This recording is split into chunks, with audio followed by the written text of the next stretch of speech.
Aquí comienza Mundo en Clave. Una mirada diferente sobre el escenario internacional, con Hugo Gulman y Larry Levy. Todos los sábados a las 20 en Radio Con Voz.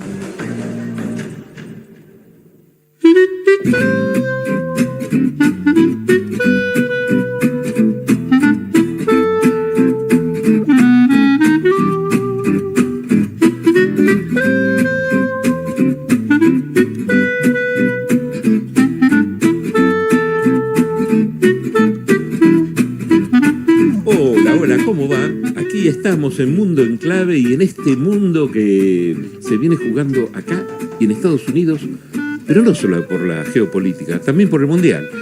Estamos pendientes de lo que está pasando allá. Bueno, en este momento está perdiendo lamentablemente Paraguay contra Francia, ¿no? Larry Levy. ¿Cómo le va a ser Hugo Gulman si está perdiendo? Me estaban preguntando quiénes eran los franceses, quiénes eran los paraguayos, porque no sabían bien. Bueno, pero sí, estaba perdiendo. Y bueno, es una cuestión geopolítica también el Mundial, ¿por qué no? Seguramente. Sí, hay intereses geopolíticos en el mundo. Seguramente. Y puestos en el fútbol. Y aquí estamos en este programa que siempre, modestamente, intentamos ofrecer una mirada diferente acerca del escenario internacional. Y como muchas veces acontece, no hablamos de un país hoy, no hablamos de una región, hoy vamos a hablar del mundo entero. Y bueno, pero si te parece, Larry, antes de la música, antes del comentario tuyo editorial, podemos actualizar a la gente con alguna información. Sí, yo te diría que ¿no? Podés empezar, te toca a vos esta vez. Me toca a mí. Te toca a vos. Listo, vamos a hacer valer el primerazgo. Sí. Bueno, y empezamos con la primera. No quise decir la edad, de ninguna manera. Respeto a la edad. Minerales en Arabia Saudita. Riad acelera a fondo por el control de la transición energética. Riad anunció millonarias inversiones y alianzas estratégicas para dominar la cadena global de suministro de litio, cobre y tierras raras. Con este movimiento, el reino busca posicionarse como árbitro clave en la feroz disputa tecnológica mundial. Seguridad en el Ártico. El Ártico se congela, pero la tensión militar sube y levanta la temperatura. La OTAN aumentó de forma drástica sus ejercicios y despliegues en el norte de Europa ante el valor estratégico de la región. La zona se convirtió en un tablero crítico donde chocan de frente los intereses de Rusia, Estados Unidos y las potencias nórdicas. Disputas en el sudeste de Asia. Myanmar es el nuevo epicentro de la rivalidad asiática. Una seguidilla de visitas diplomáticas cruzadas a Naypyidaw confirma que el régimen militar quedó atrapado con la disputa entre China e India. Ambos gigantes buscan controlar los corredores logísticos y comerciales que abren la puerta al Océano Índico. Cumbre de la OTAN. Ankara se blinda para la cumbre anual de la OTAN que arranca este próximo martes. Los aliados reestructurarán la defensa europea ante el freno del conflicto en Ucrania. La agenda urgente incluye resolver la crisis de la industria naval occidental. Revisión del tratado entre México, Estados Unidos y Canadá. Y son los tres que organizan el Mundial, ¿no? Sí. Justamente. Incertidumbre comercial al vencerse el plazo clave del tratado. Tras cumplir 6 años, Estados Unidos, México y Canadá extendieron sus negociaciones técnicas a contrarreloj. Las trabas principales siguen fijas en las reglas de origen automotriz y las complejas políticas energéticas. Y cerramos en Asia, mandato de la ONU en Afganistán. La ONU extiende por unanimidad su misión de asistencia en Kabul. La aprobación de la resolución obligó a abrir intensas negociaciones directas e indirectas entre potencias de Occidente, India y países de Asia Central. El objetivo es coordinar la seguridad de las fronteras y el flujo de recursos. Y bueno, siguen una información que obviamente no la tenemos escrita, pero sí la tenemos presente, que es que sigue la búsqueda de sobrevivientes y de víctimas, obviamente, en Venezuela tras el tremendo terremoto que hubo. Sí, había una discusión, no una discusión, un debate, una estimación que hablaba de 10.000 muertos a 100.000 muertos. 100.000. Eso es el Centro de Estudios Geológicos de Estados Unidos. La verdad que sería lamentable, en este momento hay mucho menos informado oficialmente, pero sería drástico y trágico que sea muchísimo más que lo que se muestra hasta el momento. ¿Tenemos alguna música linda para empezar ahí, Carlos?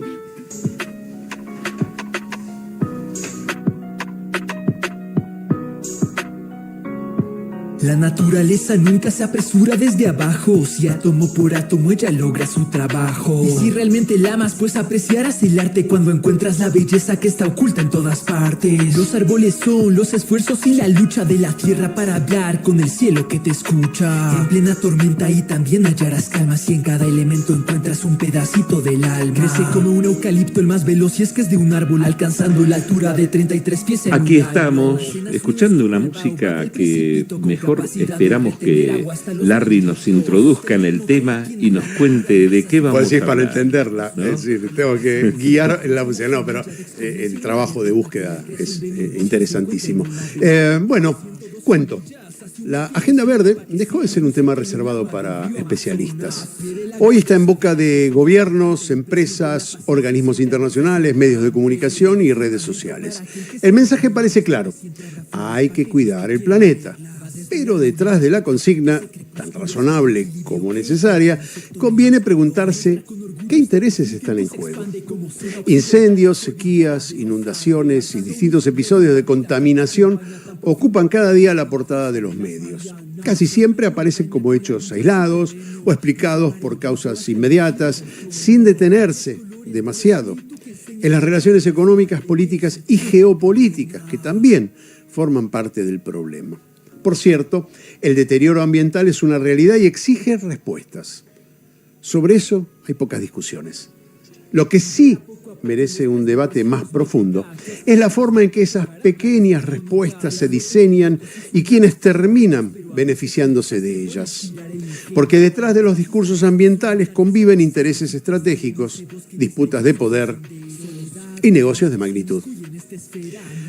Las grandes potencias impulsan la transición energética y plantean la necesidad de abandonar los combustibles fósiles para avanzar hacia energías renovables.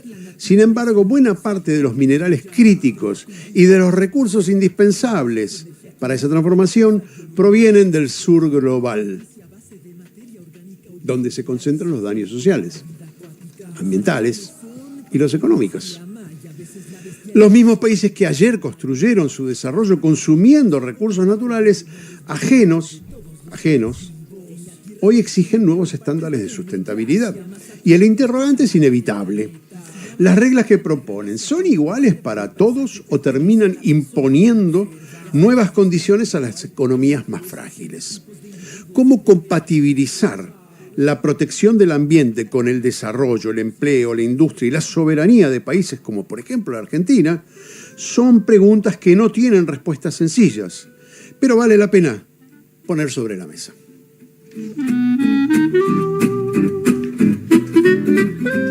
Hoy nos acompaña Candela Muffat, que es economista especialista en Agenda Verde.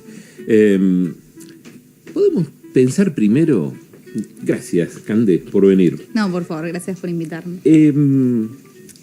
Hacer una síntesis de lo que es una agenda verde y a partir de ahí vamos siguiendo por el mundo y también qué pasa en Argentina. Bueno, como dijo Larry, una gran editorial. Gracias. La crisis, así me invitan de nuevo. La Ya la crisis agendamos. climática es un hecho que es difícil contradecir. Iba a decir es difícil encontrar a alguien que la contradiga, pero lastimosamente lo tenemos en el gobierno nacional. Pero es difícil seriamente plantear que la crisis climática no es un hecho y no afecta a todo el mundo y a las comunidades más vulnerables de sobremanera. Las emisiones de dióxido de carbono hicieron un daño irreparable al planeta y lo único que tenemos por adelante nosotros es disminuir la velocidad en la que ese daño se está efectuando y tratar de mitigar las consecuencias. Las consecuencias y adaptarse al nuevo mundo que la crisis climática trajo consigo. En ese sentido, lo que ustedes llaman Agenda Verde son las acciones climáticas de financiamiento, de cambios culturales, de paradigmas, de educación, de empleo, que tenemos que tomar como mundo, como población global y en cada uno de los estados, en cada una de las comunidades, los estados subnacionales, para adaptarnos a la nueva realidad que nos impone esta crisis climática. Una de las causas de las contaminaciones tienen que ver con el petróleo, por lo menos es una de las que más se invoca habitualmente. ¿Qué pasa, digamos, cómo se podría modificar cuando los países todavía tienen toda su gran estructura a amortizar, a seguir amortizando mientras sigan encontrando nuevos pozos, nuevos yacimientos, ¿no? Bueno, este es un programa de geopolítica y el petróleo y la industria petrolera es uno de los actores principales en el tablero de intereses internacionales. Es verdad que el petróleo es nuestra fuente de energía principal, las matrices de energía de todos los países están muy, muy abocadas al petróleo, pero también es interesante ver quiénes son los que se benefician con la explotación del petróleo.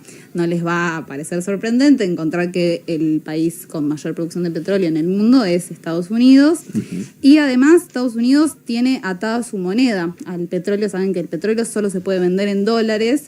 Por ende, si yo tengo el recurso que necesita toda la población mundial para hacer energía, puedo emitir y mi moneda nunca se va a devolver. Bueno, las tensiones suben porque ahora quieren cambiar el petrodólar. ¿No? Ahí está la influencia geopolítica. Pero nos ocurre una cosa muy importante, que son las guerras. La guerra de Rusia contra Ucrania produjo un mayor consumo de petróleo, ¿no? Es decir, dejó por ejemplo, en Francia dejaron de usar la energía nuclear. Ahora vuelven porque les falta, o el petróleo subió de precio, o porque les está faltando y la provisión es menor. Ahí tenemos un juego geopolítico que es interesantísimo, porque aquellos que más invierten son los que más se quejan de lo que produce el uso de los carburantes fósiles, ¿no? Europa es un consumidor muy acérreo del petróleo, y lo que estaban diciendo antes bueno, si no es petróleo, ¿qué es? ¿No? Es lo que llamamos la transición energética, ¿no? La transición a modelos de producción más limpios, que no generen tanta contaminación, que no generen tantos gases de efecto invernadero. Y en eso tenemos lo que son las baterías, lo que son los paneles solares, la energía eólica. Y el actor que está detrás de toda esta producción, el que concentra la mayor parte, un 80% de toda esa producción, ¿saben quién es? ¿Quién será? China.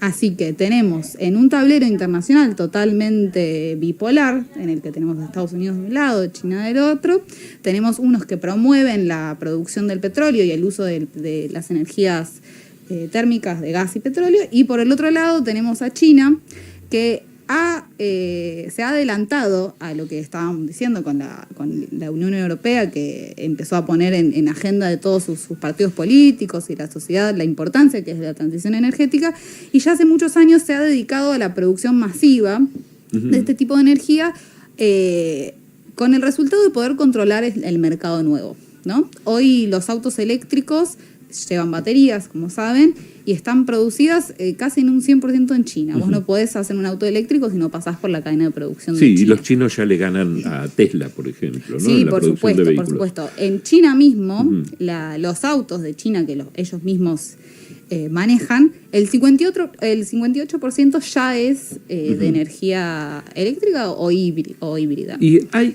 estructura como para que la energía solar y la energía eólica reemplacen a la energía que proviene del petróleo?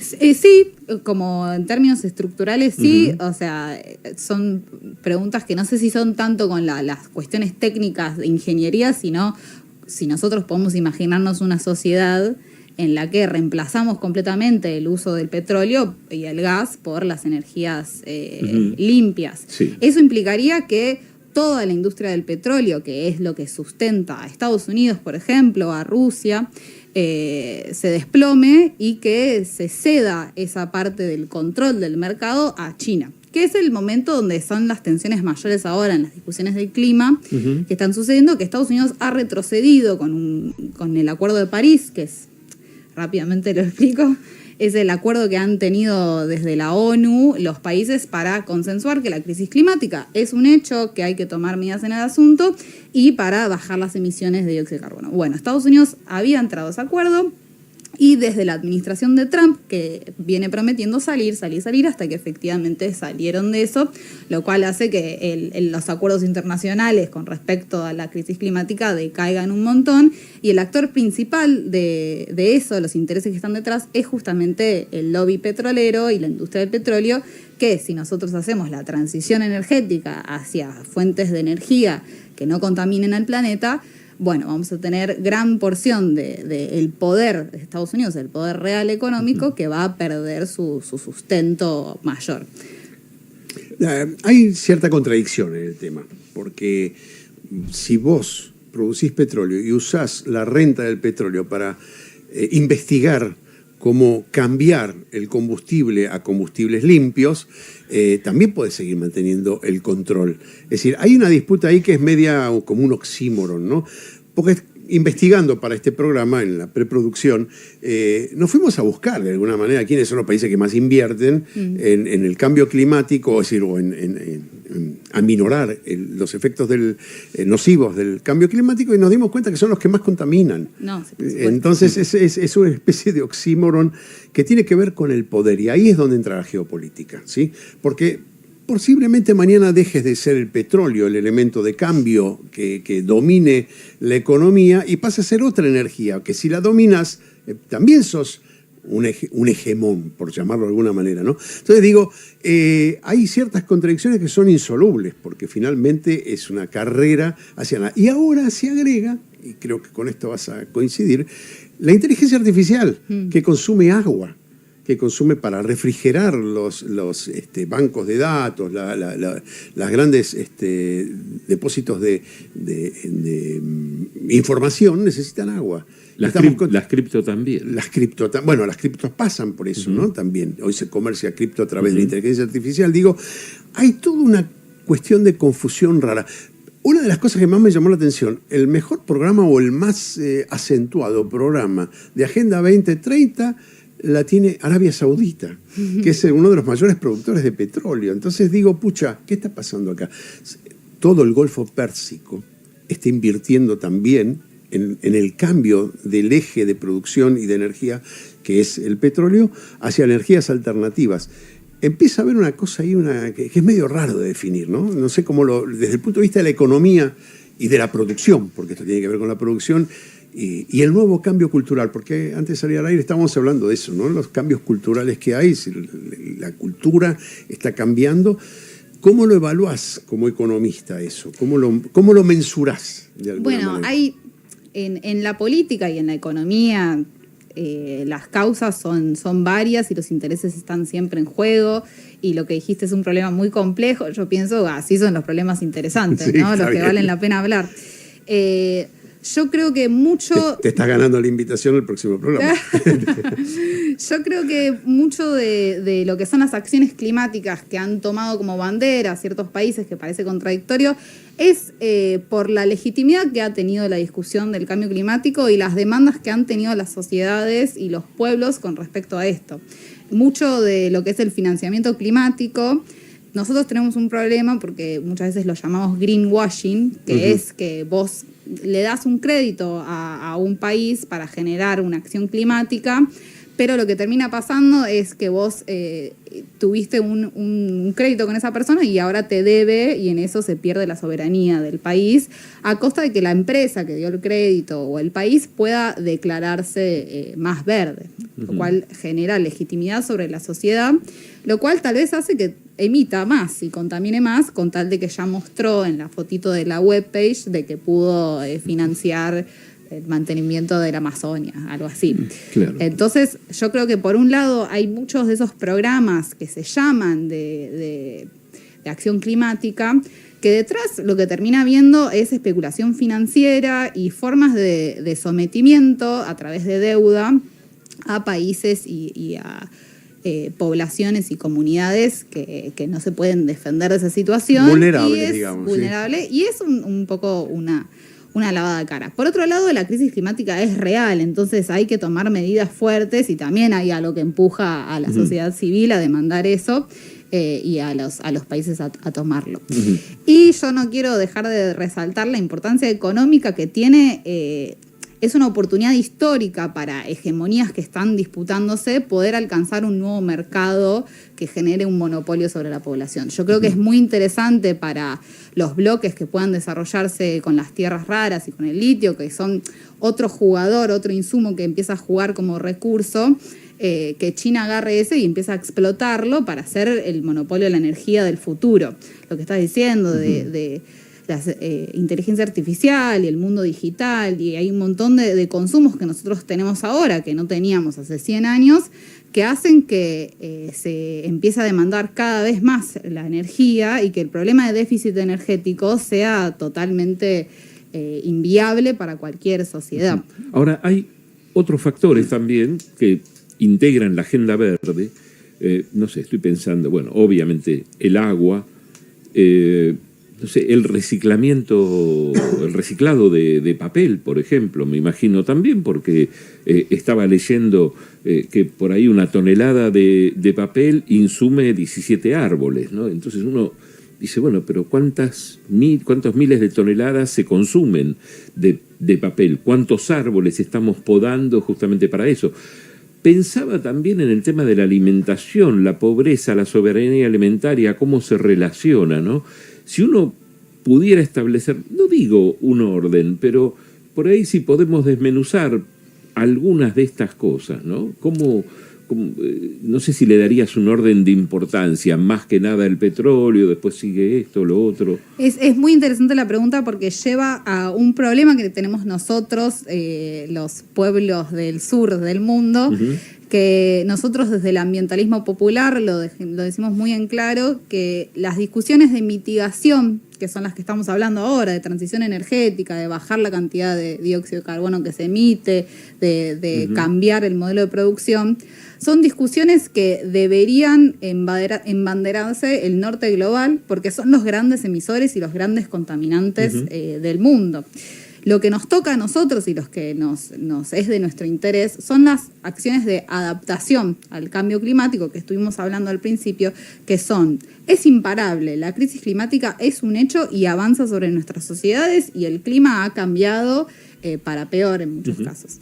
Entonces, ¿cómo nos preparamos frente a eso? Y ahí hay un montón de acciones climáticas de adaptación, que puede ser el tratado de los residuos sólidos urbanos, que puede ser las obras contra las inundaciones, las grandes obras hídricas, que puede ser la investigación de antisequías. Hay un montón de acciones que son de adaptación, de poder adaptar a nuestras sociedades a eso, que debería ser una prioridad para nosotros en el sur global y deberíamos poder conseguir financiamiento para ese tipo de acciones del norte global. Antes de que Estados Unidos hiciera el berrinche que puede hacer Trump y todos sus séquitos, las discusiones que estábamos llevando era que había mucho compromiso frente a la sociedad civil del norte global de generar líneas de crédito y acciones de financiamiento que no nos servían a nosotros, porque nos dejaban con créditos y con deudas que acrecentaban nuestro problema de deuda, que es uno de los problemas más grandes que tenemos en Argentina, seguro, todos los que estemos escuchando lo pueden saber, pero también es un problema que compartimos con muchos países hermanos. Entonces, estas acciones eran deuda, que seguían fomentando eso, para acciones de mitigación del cambio climático. Y la realidad es que el sur global no tiene que encargarse de la mitigación, tiene que poder adaptarse, porque a nosotros cuando viene una sequía, que tenemos economías primarizadas, que somos agroexportadores, nos destruye todo el año una sequía y perder esos miles de millones de dólares. Que no es lo mismo para Estados Unidos, que seguramente la sequía les haga perder miles de millones de dólares, pero en una cuestión proporcional del PBI no tiene nada que ver. Y tienen la fábrica de billetes, además. Y tienen la fábrica de billetes, por Claro, vos lo que decís es responsabilizar a los que lo ocasionan y ayudar a emparejar o socializar los réditos de un programa que ayude a mitigar el cambio climático. La pregunta es quién pierde poder y quién gana, ¿no? Cuando estamos hablando de geopolítica, a mí se me ocurre siempre volver a un mismo ejemplo porque me parece muy significativo y muy emblemático. Francia tiene 7, o no me acuerdo cuántas, centrales nucleares que se nutren de uranio, pero el uranio viene de Níger, que no tiene electricidad directamente. Entonces digo, bueno, ¿ves? Aquí no podemos ni siquiera socializar el beneficio de tener electricidad, ¿sí? A costa de sabotear y saquear un país africano. Digo, hay algo que no cierra en todo esto y que no estamos viendo en real magnitud. Por eso lo que vos decís es muy importante. Sí. ¿Cómo hacemos para socializar los beneficios de un programa de saneamiento ambiental y no quedarnos nosotros con con los defectos de cualquier cambio que se produzca en nuestra economía? ¿Qué es lo que deberíamos hacer? Nosotros tenemos la postura de que, como dijimos recién, el sur global es ampliamente deudor financiero, tenemos crisis de deuda, pero el norte global es deudor ambiental. Nosotros somos acreedores ambientales por exactamente lo que acabas de decir. Los recursos del mundo están en el sur global y la explotación de esos recursos que lleva a los grandes desarrollos que han tenido las potencias y que no es solamente lo que sucedió en las colonias, sino lo que decís ahora mismo, que sacan el litio de las tierras raras y el uranio de nuestros países, a costa de mitigar, nos hace quedar en esa posición de acreedores ambientales. Entonces, nosotros tenemos que exigir frente a la comunidad internacional, con los mecanismos que podamos. La verdad que lo estamos haciendo a través de la ONU, con las cumbres contra el clima, pero eso en este mundo que se ha radicalizado en muchos sentidos, las derechas extremas han llegado al poder para renunciar a la lucha de la crisis climática.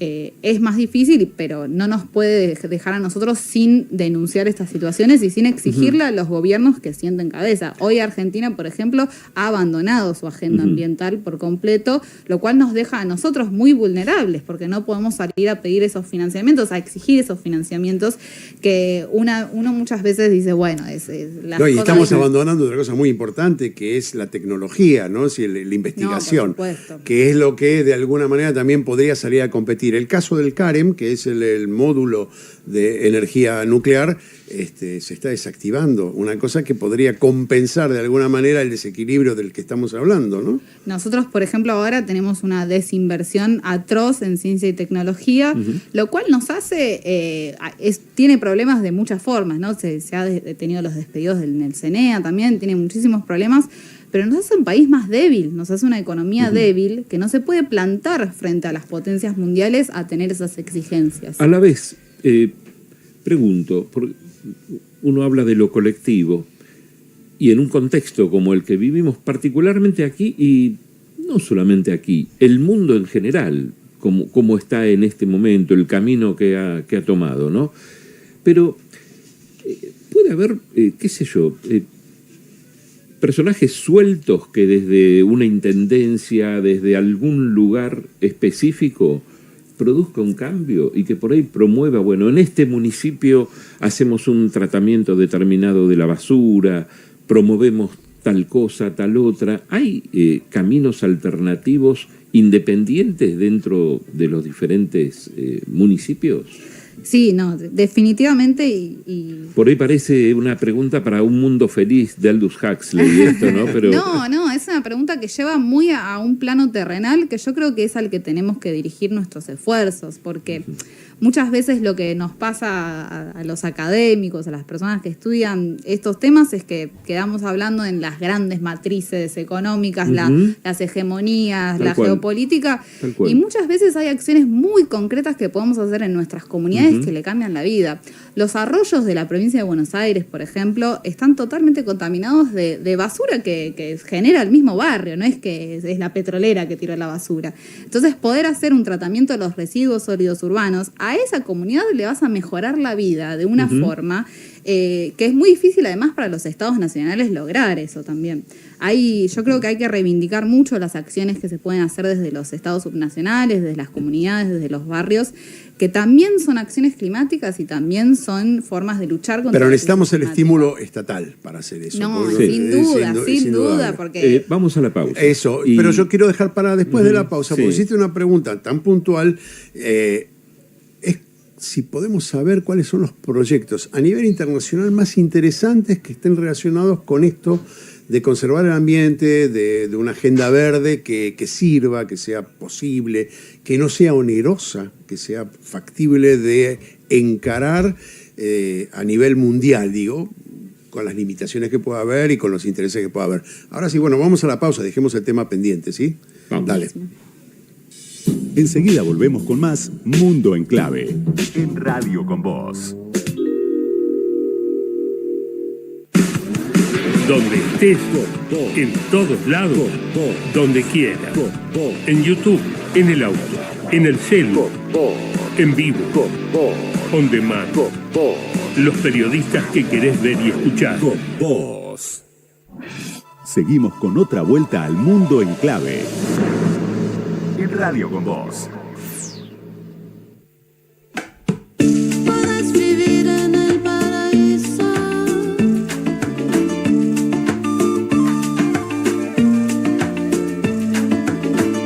Puedes estar en el paraíso.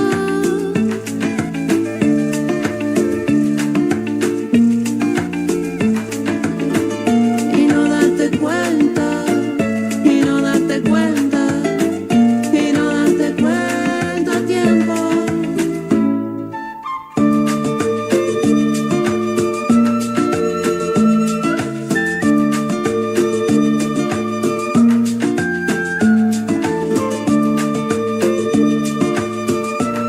Bueno, ahí estábamos proponiendo cosas para llegar al paraíso, ¿no? Y complemento lo que Larry te preguntaba, porque de alguna manera complementa también un poco lo que yo te decía antes, Cande.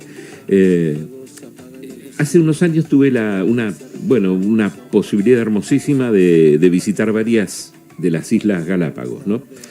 Y era hermoso porque en una de las islas, conversando con alguna persona, me comentaba lo que hacían con la basura, cómo la separaban. Bueno, me comentaba los detalles de la separación y me hablaba del control de la basura. Y el castigo a los que no la separaban como correspondía, donde había una advertencia, una segunda advertencia, y la tercera era, no te retiramos más la basura. Entonces, no le quedaba otra, o juntar basura o pedirle a alguien que la retirara, o sea, entregársela a algún vecino. Pero ya era el mismo vecino el que ejercía el control, entonces habían logrado una situación, digamos, de cuidado extremo, ¿no? Y siempre me quedó grabado eso, y por eso siempre pienso, bueno, si no es de lo micro a lo macro, ¿no? En cierto modo, porque con lo macro hay muchos negocios atrás que obviamente limitan bastante la situación, ¿no? Sí, por supuesto. Yo creo que siempre las políticas públicas tienen que ser un diálogo entre esos, lo micro, lo macro, lo meso. Las comunidades conocen mucho a sus comunidades, entonces hay que respetarlas mucho y hay que tenerlas muy en cuenta a la hora de programar políticas, pero como decía Larry, sin financiamiento estatal muy lejos no llegamos y no deberíamos no tenerlo tampoco. Y con esto que decías de los residuos, yo digo residuos porque tratamos de cambiar el paradigma lo que miramos, a lo que consumimos y a lo que desechamos, porque muchas veces lo que nosotros tiramos a nuestro tacho de basura, hay partes que se pueden usar para otra cosa. Vos decías lo del papel, también el plástico, se pueden las cosas orgánicas, se puede hacer compost. Entonces hay algo de la educación ambiental que tiene que ser política de Estado, pero tiene que ser política nuestra, personal, decirle a nuestras comunidades, a nuestras familias, a nuestros amigos, de que separen los residuos y los puedan desechar de una forma que esté organizada, ¿no? Es muy importante lo que decías, lo de la isla, y yo pienso, pero si yo soy un vecino y tengo mi bolsa de reciclados así y no tengo a quién dársela, bueno, puede empezar a tirar la basura a otro lado porque acá nadie me la viene a retirar. O sea, nosotros necesitamos políticas activas de los estados subnacionales y los estados nacionales de que vengan a tratar esos residuos. Y con estímulos reales, porque si no se pierde la intención. Bueno, a mí me empezó a gustar el tema de los residuos. Soy economista, entonces no puedo mirar las cosas de otra forma. Cuando me di cuenta del valor económico que hay en que vos, a mí me parece una cosa maravillosa, porque es algo que vos decías basura, es valor cero.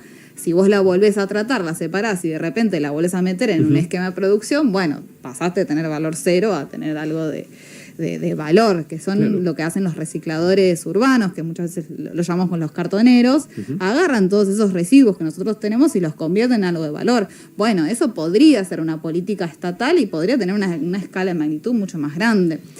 Sí, yo no quiero mencionar el tema de en la ciudad de Buenos Aires, pero bueno, porque es el muro, los negros de este lado, los blancos del otro. Ese problema está muy minimizado por el gobierno actual de la Ciudad de Buenos Aires. Bueno, pero vayamos porque no tienen que hacerse cargo de su basura. Exactamente, porque van a la provincia, sí.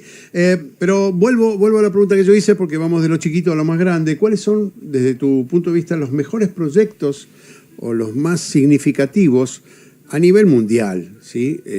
Porque eso también puede dar la pauta de que alguien tome la posta y se convierta en un poderoso de la agenda verde. No sé si hegemónico, si dominante, si soberano o si va a aplastar a alguien. Pero ¿cuáles son, desde tu punto de vista y de los investigadores, los mejores proyectos que vos has escuchado, que has analizado? Voy a tener una respuesta muy aburrida. Dale, así que después voy a pensar otra. Nosotros la vestimos, ¿no? Dale. Porque a mí me interesan mucho los proyectos de adaptación, ¿no? Por lo que decíamos antes, etcétera, etcétera. Los proyectos de mitigación para mí son los más, perdonen la palabra, sexy, ¿no? Como, vamos a transformar esto en otra energía y el litio, etcétera, etcétera. Pero a mí me interesan los de adaptación porque son los que nos cambian la vida a nosotros. Y en ese sentido, para mí las obras más importantes son las hídricas. Son las que puedan generar que no nos inundemos o que si nos inundamos eso se pueda mitigar ese daño. Son los entubados de los arroyos o al revés, o construir las urbanizaciones alrededor de los arroyos. Sí, pero ahí te voy a hacer una observación que me parece importante. En general es la producción de bienes lo que genera mayor contaminación y mayor cambio climático. Entonces, la pregunta es, bueno, está bien, podemos utilizar energía hidroeléctrica, sí, fantástico, pero ¿cómo cambiamos las pautas de producción? Y ahí me parece que es importante. Leí una cosa que me llamó muchísimo la atención, acero verde en Suecia, ¿sí? Que es reemplaza el carbón por hidrógeno verde para fabricar acero. Digo, pucha, eso es un cambio enorme. ¿Sí? El acero es una cosa de consumo cotidiano, ¿sí? En las grandes infraestructuras para construir maquinaria, para cambiar la producción, para agilizar la producción y cambiar del acero, que es algo que sacamos de la tierra, por algo que contamina mucho menos, que es el hidrógeno verde, que ahora me gustaría que en 2 palabras lo expliques. Bueno, me parece importante, me parece loable que haya un proyecto de este tipo. No, por supuesto, por supuesto. Nosotros creemos que la mitigación es muy importante, obviamente, y todos los esfuerzos en ese sentido hay que reivindicarlos y hay que poner a la ciencia y tecnología, que es lo que lograron hacer eso, al servicio de esas acciones, y todo lo que sea financiamiento de ese sentido es muy importante. A mí me gustaría que sea financiamiento de nuestro lado del mundo, sí, obviamente, que venga hacia nosotros, y que sea un financiamiento sin condicionamientos a nuestra soberanía. Así que me parece bien. Sigo sosteniendo, perdón, que me parece que son estas cosas que son medio sexy, ¿viste? Como el cambiar de una cosa a la otra. A ver, dale. Me quedé pensando en algo que decía antes. Cuando pensás en el cuidado del medio ambiente, es muy difícil para mí no referirlo a muchas cuestiones de la cotidianidad argentina. Pensaba en el río Paraná, pensaba en la hidrovía, en el dragado, ¿no? Y digo, ¿hasta dónde es sano tanto dragado, constante dragado, para el medio ambiente, en lugar de los puertos de agua profunda con trasbordo a barcazas, como era antiguamente, probablemente, ¿no? Y que sí puedan transitar sin necesidad de tocar tanto, ¿no?, el hecho. Sí, yo creo que por eso nosotros tenemos que ser muy insistentes en que las políticas públicas tengan, siempre que se vayan a diagramar, siempre que se vayan a programar, tengan el aspecto del impacto ambiental muy metido. Y eso se puede hacer también con el financiamiento, que solo se puedan financiar las políticas públicas que su impacto ambiental, como vos estás diciendo, esté muy medido, muy marcado, que se sepa a qué sociedad se está beneficiando, a qué comunidades, si esto implica un deterioro en el ambiente, si no. Yo creo que es un cambio de paradigma enorme que tenemos que tener como país y como sociedad, porque lo que nos pasa a nosotros desde el sur global es que muchas veces nos es muy caro ser ambientalistas, en el sentido de nosotros tenemos, primero que tenemos petróleo, el gobierno nacional no se enteró, pero tenemos petróleo, entonces ya ahí tenés, bueno, quiero exportar el petróleo, generar divisas, y me estoy cagando de hambre, perdón, ¿no? Tengo una deuda enorme, tengo que cobrar en divisas, tengo la soja, yo quiero ser lo que más me saque divisas. Lo que termina generando es que tenemos un monocultivo enorme que arruina la biodiversidad de nuestro país, con una necesidad muy concreta, que es que si no explotamos de esa forma nuestra economía, nos ahogamos financieramente. Es difícil conciliar los intereses materiales con los intereses ambientales. Tal cual. Es lo que... Entonces, por eso hay una demanda tan activa hacia el norte global. Porque Bueno, nos han además cuando encerrado. llega, por ahí ingresa mucho dinero, pero es poco a repartir, ¿no? Porque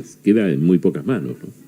Sí, no, ni hablar de los monopolios, lo que te decía recién, del monopolio chino sobre las baterías. Y yo no sé si la transición energética que yo quiero es así, con otro monopolio de otra energía. Ahí hay otro tema interesante, los parques eólicos, que parecen ser muy beneficiosos para producir las astas de esos molinillos enormes. También tiene un costo ambiental, porque no son no son ni siquiera de aire, qué sé yo, de plantas, es una producción industrial interesante y cara, ¿sí? Caro de transporte, caro de logística. ¿Es rentable el parque eólico? Y no, o sea, si lo ponemos acá en Buenos Aires, eso seguramente que no. Eso seguramente que no. Entonces, igual hay algo muy interesante sobre la transición energética y sobre las exigencias que hay sobre los países del sur global a generar la transición energética, que en su primer momento se había planteado como que todos los países de igual forma teníamos que hacer esta transición, ¿no? Y nosotros del sur global dijimos, paramos un poco el carro porque acá los responsables son ustedes y además nosotros no tenemos la holgueza financiera como para el espacio financiero como para ponerme un parque eólico. Entonces, lo que nosotros decimos es que también podemos tener matices de transición, como por ejemplo el gas, como por ejemplo la energía nuclear. Eso es ir conciliando los intereses con lo que realmente tenés. Eso es lo difícil de mensurar. A mí me gustaría citar los países que invierten más de su gasto público en la transición energética. Y después voy a explicar algo para que vean esa contradicción que hablamos al principio. China es la que más invierte, destina 800.000 millones de dólares anuales a la infraestructura verde, vehículos eléctricos, energía solar y eólica. Estados Unidos va en segundo lugar con 350.000 millones, la diferencia es bastante grande. Después sigue Alemania, Japón, Reino Unido, Francia, India, Corea del Sur, Canadá y Países Bajos. En realidad todos estos que enumeré son también los que más contaminan. Sí, no entonces viene la segunda línea de la cosa. ¿Cuánto invierten por habitante? Que eso nos da una medida un poco más. Y en realidad los que más invierten por habitante son Noruega, Dinamarca, Suecia, Suiza, Finlandia, Países Bajos. Alemania es el único que coincide entre los 10 primeros. Ahí digamos que hay una cierta equivalencia. Austria, Luxemburgo, Nueva Zelanda. Digo, es muy importante ver esto, porque si vos sos el que más ensuciás y el que más aportás por habitante, estaría bien. Pero no son los que más ensucian los que más contaminan, los que más invierten per cápita. Entonces hay un desequilibrio ahí muy interesante. Sí, hay algo que podemos plantear sobre la misma naturaleza del capitalismo. Las dos primeras países que vos dijiste son las dos potencias mundiales que tienen un nivel de consumismo que nosotros no lo podemos, no nos ni entra en la cabeza la cantidad de consumo que tienen, y tienen que tener esa cantidad de consumo porque si no sus modelos productivos, económicos no se sostienen.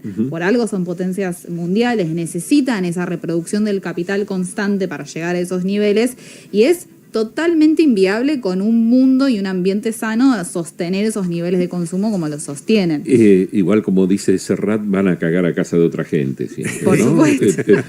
Pero pensaba, un tema que a mí me apasiona, varias veces hemos hecho notas, es en relación a la soberanía alimentaria. Sí. Y me gustaría saber cómo se incorpora la soberanía alimentaria a la Agenda Verde. Bueno, me gusta que me traes eso porque también no te respondí nunca lo de qué proyectos me gustaban de este país. Solo dije obras hídricas y... No, pero en general, no Pero de este hay país, en lindos, general, hay del lindos. mundo. Bien. Del mundo. La soberanía alimentaria voy a decir, es muy importante y va a ser redundante, pero hay que entenderla como el acceso a la alimentación sana que tienen las comunidades de distintas formas, ¿no? Nosotros, que somos cosmopolitas, estamos en el barrio de Palermo, podemos cruzar la calle y comprar unos huevos gigantes de doble yema, del caqui, etcétera, etcétera. Pero en las poblaciones vulnerables, que no hay que irse a ningún lado más que, por ejemplo, la Villa 21, la 31, Sin cruzar la General Paz. Claro, ¿eh? sin Se lo cruzar, sí, decimos acá mismo. Sí.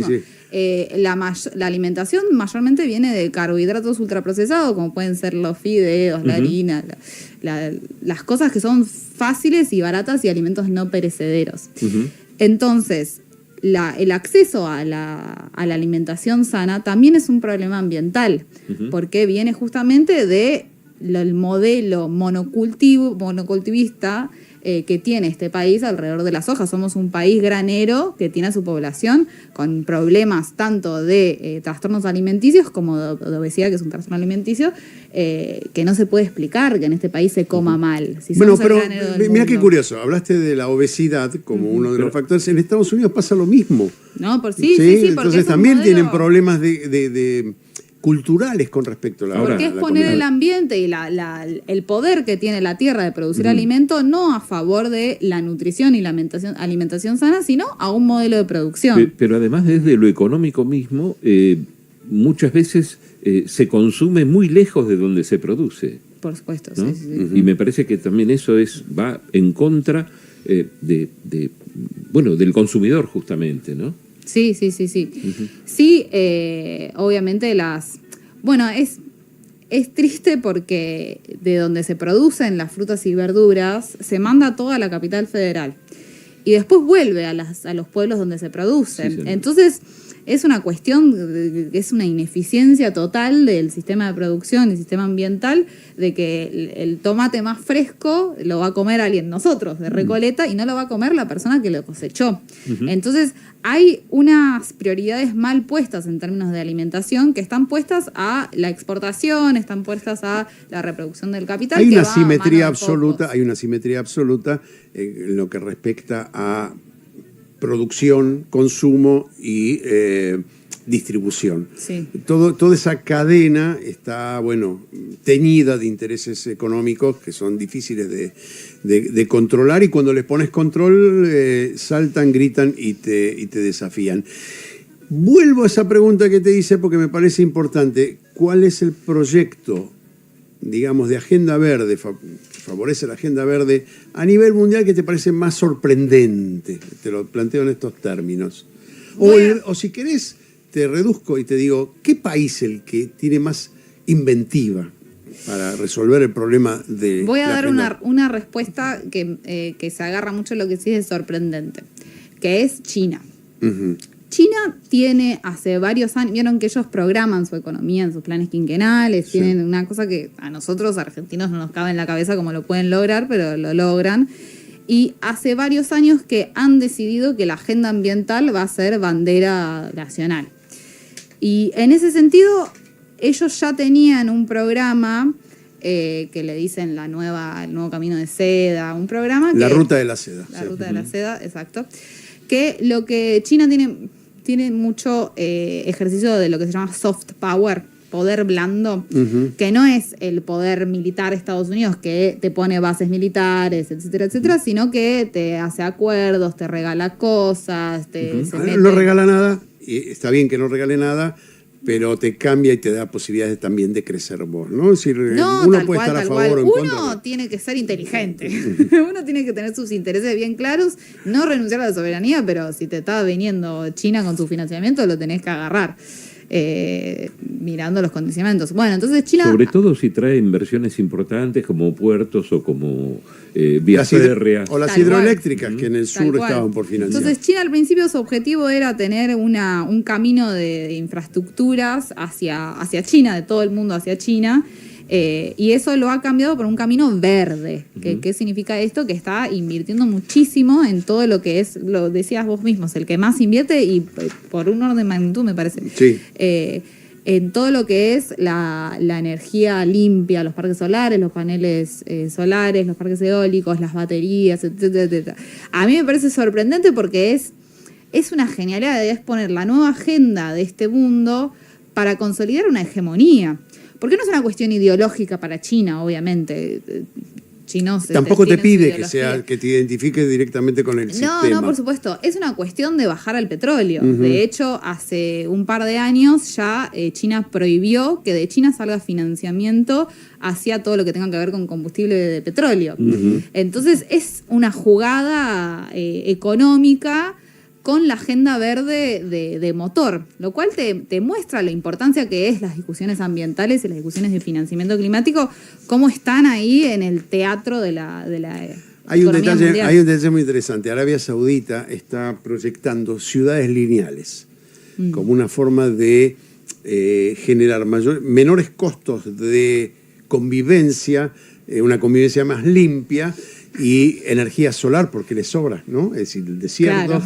Y lo que quieren hacer es desarrollar ciudades a lo largo de una carretera o de un río seco, Sí. ¿sí? Y poblar los laterales, pero no más, como una manera de acortar la contaminación ambiental. Bueno, ese es uno de los proyectos interesantes en un país que vive del petróleo, que come del petróleo, y sin embargo están atentos a lo que va a pasar con el petróleo, porque en algún momento es un recurso finito. ¿Sí? Sí, bueno, recién la semana pasada, en estas negociaciones, estas demandas de la sociedad civil, se había logrado que el Banco Mundial destine el 45% de su financiamiento, de los préstamos que daban, a exclusivamente acciones climáticas. Y la semana pasada se dio de baja esa meta con 3 actores principales que lo votaron, que fue Estados Unidos, Rusia, aliados, enemigos de siempre, y Arabia Saudita. Así que no es una cuestión ideológica para estos estados, por supuesto, son oportunidades, oportunidades económicas, oportunidades de ejercicio del poder, de construcción de hegemonías.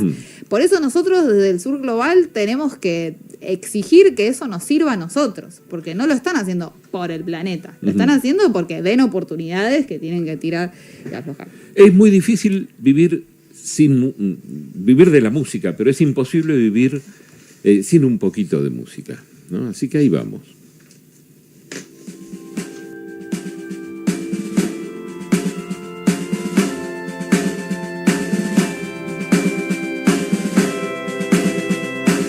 Cuando se derrumba el paisaje y no haya pista para el aterrizaje y los milagros ya no salven gente porque los santos se tiraron de un puente. Cuando el clima pierde el control y se le queme la piel al sol. Cuando la arena se quede sola y el océano se ahogue con sus propias olas. Cuando se sacuda el suelo y las nubes se caigan del cielo y los árboles estén de rodillas con los troncos flacos enseñando las costillas. Cuando no queden rastros ni huellas y la luna se estrelle contra las estrellas y se rompa lo que ya estaba roto.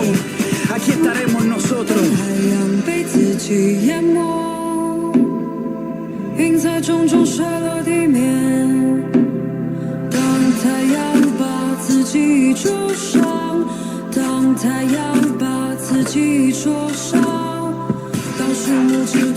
Aquí estamos escuchando a Residente con este tema que se llama Apocalipsis, ¿no? Y bueno, es un tema un poco largo para pasarlo ahora, pero tiene una letra con un contenido buenísimo y muy relacionado con lo que estamos conversando con la economista Candela Moffat esta noche muy fría, que aquí en Buenos Aires tenemos 6 grados de temperatura.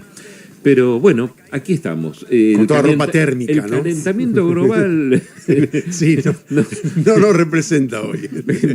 No, tal cual. Bueno, seguimos. Vos tenías No, una iba a pregunta ahí preguntarle pendiente. a Cande si tiene alguna mirada, a ver, como cierre. Estamos a 4 minutos del cierre y me gustaría saber cuál es tu expectativa. Decíamos antes de entrar al aire que somos 2 jovatos e invitamos a una nena, para nosotros es una nena.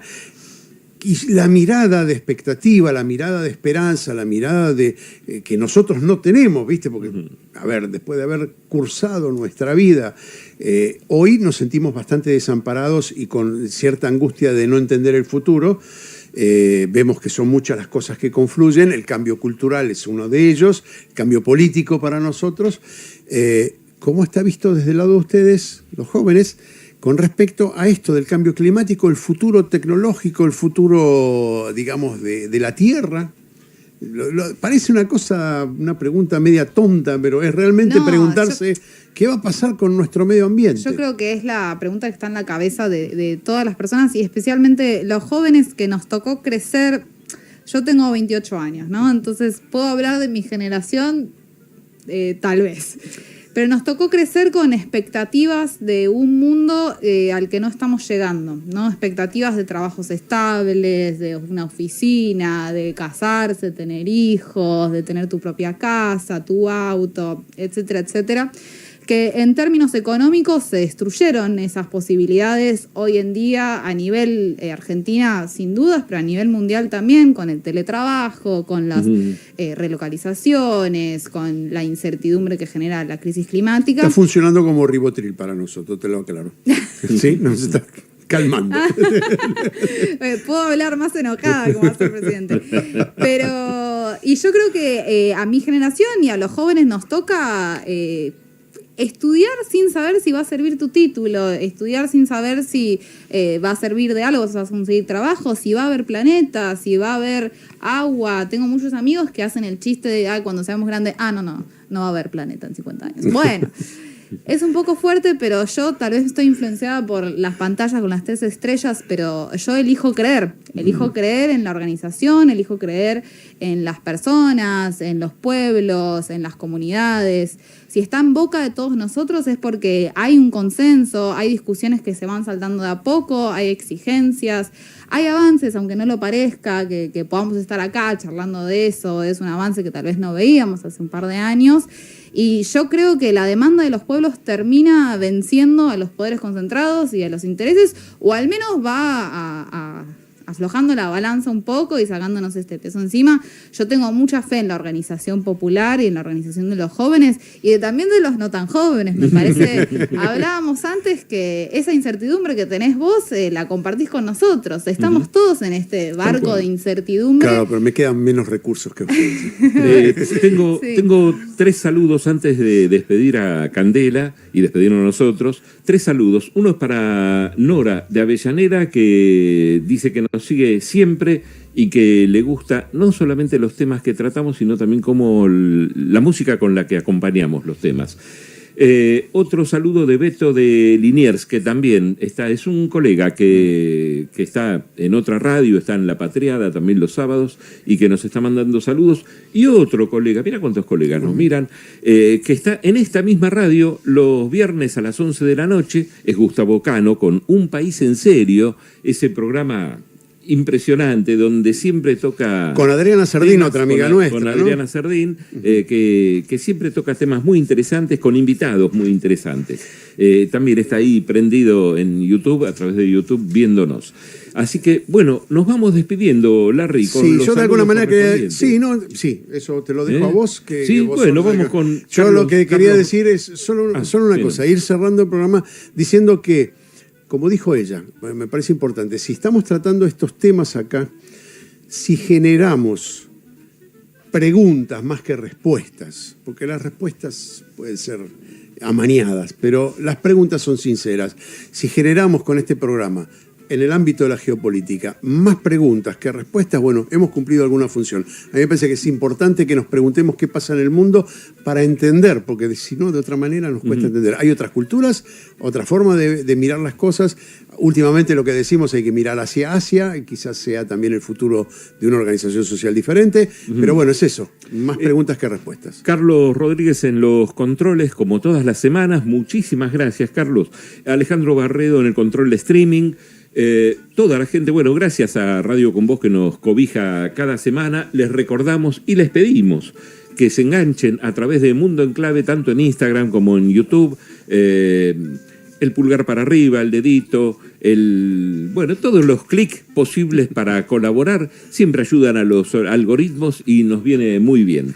Cande Moffat, muchísimas gracias por acompañarnos. Muchas gracias a ustedes. Hermosa la charla. Bueno, muchas gracias. Para Hasta nosotros también. 7 días. Larry, nos la volvemos a semana ver que acá. viene nos reencontramos, como siempre, todos los sábados. Mundo en Clave en Radio Con Voz a las 20 horas. Chao.